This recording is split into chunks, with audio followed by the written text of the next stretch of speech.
Hey guys, it's the Nerdy Movie Guy. So today we're going to talk about the third movie in the beloved Planet of the Apes franchise, Escape from the Planet of the Apes. So, of course, I got my Blu-ray copy in this 5-film collection box set.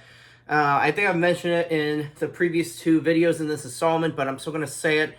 I wonder why there's not a 4K collection of these movies. Going to keep saying it. Maybe someday they'll make it. Who knows? But I watched this movie, and I feel like I did the responsible thing. As far as reviewing movies go, because for me, I wanted to review it immediately because I had these out of movie reactions, and I kind of sat on it for a couple days to really think about it, and I'm glad I did because my thoughts, I think, are more collected now that I've had a couple days to think about it. And I really, really like this movie, and at first I didn't really know why, but now I do. So to me, this movie stands out from the rest of all of the Planet of the Apes movies because there's none like it. Of course, you have the newer trilogy where the humans are civilized, and you have the city where the apes kind of are taking over, but it's not really the other way around. You know, there's a whole group of apes in the trilogy taking over, but you never see just two smart apes in a world where no one expects them to be smart. And this movie sets that premise up so well, and it was just intriguing through every single scene. This is one of those movies that, if you're a fan of action movies only, this movie's probably not for you. There wasn't a lot of action. It does pick up toward the end. However, through the beginning and even the middle, there's not action. So if that's your thing only, you might not enjoy this one as much as you probably did in the first one. However, I still loved it. So the reason I loved it is, to start off, there are, even though there's not a big plot twist comes toward the end of the movie, normally, I think there were plot twists just in the beginning. So, of course, I had seen these movies before, so I kind of remembered bits and pieces. But if I try to imagine myself as a first-time watcher of this movie, in the beginning, when the rocket comes down, you know, when we go from the second movie, we don't think anyone survives. So I don't recall, I haven't seen the trailer, the original trailer for Escape from the Planet of the Apes, but I just like to wonder what the trailer showed, if it showed anything at all. So I can just imagine going to the theater, let's just say, for example, you didn't watch any kind of trailers for Escape from the Planet of the Apes. You watched the second movie, and then you didn't hear anything about it until you went to the theater to see the next one. The fact that Cornelius and Zira are alive, that's a plot twist in and of itself. And I appreciated that. I thought it was really cool. And, of course, then there's Milo with them as well, Dr. Milo. So, I can't remember his name, and I feel stupid for not remembering. But I know Zira's nephew, I believe, was a character in the first movie. And I think he was, if I remember correctly, I think he was absent from beneath the Planet of the Apes. So I wonder why Zira wouldn't take her nephew with her on this rocket. But of course, in retrospect, when the rocket goes off and the Earth is destroyed, they didn't know that was going to happen. So in retrospect, it wouldn't really make sense for her to take her nephew on an exploration when they didn't think that they thought they were going back to the planet after exploring. So that makes sense once I thought about it. And it's one of those things where you sort of have to think about certain things in this movie.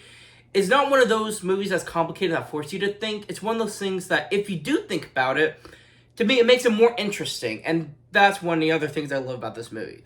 So we got the plot twist that Cornelius and Zira are alive and on Earth, long before the apes took over. And then the next plot twist is you have these three main apes and they speak. And toward the beginning, when Dr. Milo is killed, it came out of nowhere for me because I remember bits and pieces of this movie, but I didn't remember his involvement in the movie, and I didn't remember him dying. So that still came as a shock to me. So I thought that was kind of cool to see. There's another plot twist toward the beginning of the movie, and I didn't remember the middle. So all of the middle, when they're in front of Congress, when they're kind of trying to explain their case now that they're speaking, humans are hearing them speak for the first time. I thought it was all really interesting. I can see why action movie only fans would say that this could be boring because there wasn't hardly any action at all.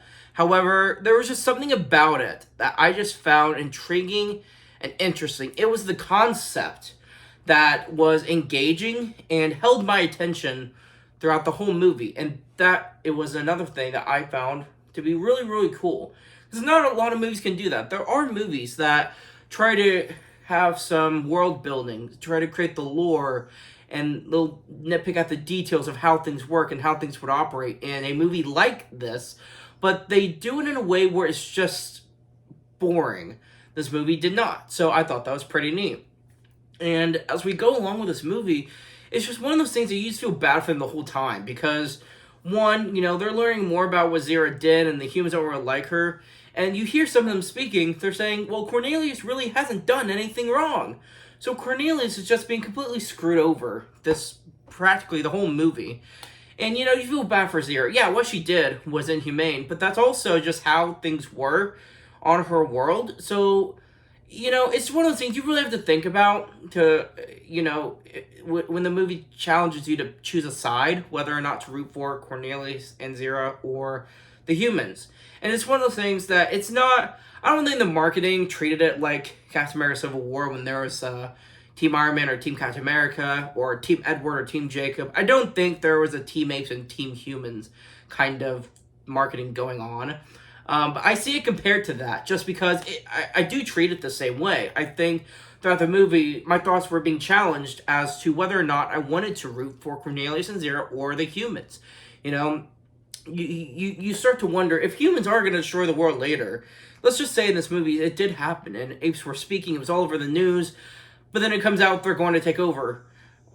Would you want them dead? I mean, it's just one of those things that's really thought-provoking, and a concept like that that's just so engaging is what I find interesting, and that's why I've been thoroughly enjoying this franchise through and through. And so as the movie progresses, we realize Zira's pregnant, and that's the whole that's the big punchline for the humans, is they don't want her to bear any children. It comes to a point in the movie where they will allow Cornelius and Zira to stay alive as long as they can't have any children. They'll live out their lives, but then when they die, that's it. And of course, that's not what Cornelius and Zira want. So this is where it gets, the story's picking up. That's where there's a little bit more action toward, the last bit of the movie. And I thought it was just so interesting. You go through all the conversationalist style throughout this whole movie now to the intense getaway story, and I just found it really, really engaging. I keep reusing that word, but I can't think of a better word for this movie. That's just how I felt about Escape from the Planet of the Apes throughout the whole thing, is it was just engaging through and through, from beginning to end. So I keep using that word, but that's how I feel. So we get toward the end, and here's the thing. There is another plot twist in the ending of the movie. There's actually two. So to me, I remembered that Cornelius and Zira were shot and killed. But if I put myself in the mindset of watching this movie for the first time, that's got to be a gut punch. See these beloved characters for 3 movies now, and now they're just shot and they're killed. And I can imagine it's heartbreaking to see that. But then here's the thing. Their son was swapped. So he is going to live on. And now we get that as a single bit of hope for the bloodline of Cornelius and Zira, of their legacy. So that's one of those things that there's 2 plot twists. One, that Cornelius and Zira are shot and killed. And then the second one is their baby surviving, because it was swapped. So here's the thing. In the first Planet of the Apes, we get the big reveal at the end of the movie. Everyone knows this, and it is a plot twist. That's what it is. There's no other word for it. And then you move on to the second movie, and throughout the whole time, when I remembered watching it as a kid, I remember thinking, oh, there's a rocket, but there's no way it's going to go off, because, it just wouldn't make any sense for that to happen. Then it does. And then in this movie, you'd think, okay, well, Cornelius and Zira will just live out their lives. They'll probably be written out, and then maybe they'll come back. Maybe their baby will be a character in the next one, but nope, they're gone. So I find it hard. Maybe you guys can tell me in the comments if you have an idea of what trilogy has done this. Or not even a trilogy, it's a franchise. But I can't think of another franchise that had 3 strong, franchise-altering plot twists back to back to back. So that's one of the biggest takeaways I have in this franchise so far. because watching these movies, I knew about the plot twist, but when I think of it this way, I just appreciate it more. And that's the whole purpose of me rewatching these movies, because some of these movies I remember better than others. I've seen the first one several times. I've seen the second a few times, but movie 3, 4, and 5, I've only seen maybe a couple of times. So that's why I'm rewatching these. One, I want to rewatch them because Kingdom of the Planet of the Apes is coming out next year. I'm rewatching these because I want to have a better understanding of the plot and the synopsis and the details and the characters to give a review for them. And I'm also rewatching them because I just want to appreciate them more. It's just one of those things as someone who likes to review movies, and I know it's not done professionally. I know I don't have the knowledge of all the behind-the-scenes details that would make these videos more interesting. However, one thing I have noticed is a lot of movies I watched as a kid, either I just absolutely loved it because it was just, stupid action, and I just loved it, or there's movies that were just really, really bad, that I thought were really bad, but now I really appreciate. So, I'm noticing, rewatching movies as an adult versus watching them as a kid, there's a huge difference as to how I view the movie and the importance it has, the impact it has. The takeaway is there's a different takeaway from these movies as an adult. So that's been one of the most fun takeaways from watching movies I had seen before, is just to get a new perspective at least. And, it's working with Planet of the Apes. I am just so glad I'm rewatching these movies because I have a new appreciation for them. I know my review of the second movie was a little harsh, but that being said, I still appreciate what the movie was doing, what it had to say, and at the end of the day, I still love that it's a part of this franchise, and when I rewatch the franchise, I'm never going to skip Beneath the Planet of the Apes.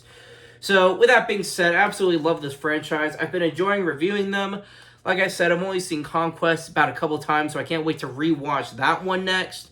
And thank you guys so much for tuning in. I want to give a shout out to everyone who had the chance to view my last review for Beneath the Planet of the Apes. And I believe there had been only 2 other videos that I had reviewed that had 88 views, I believe.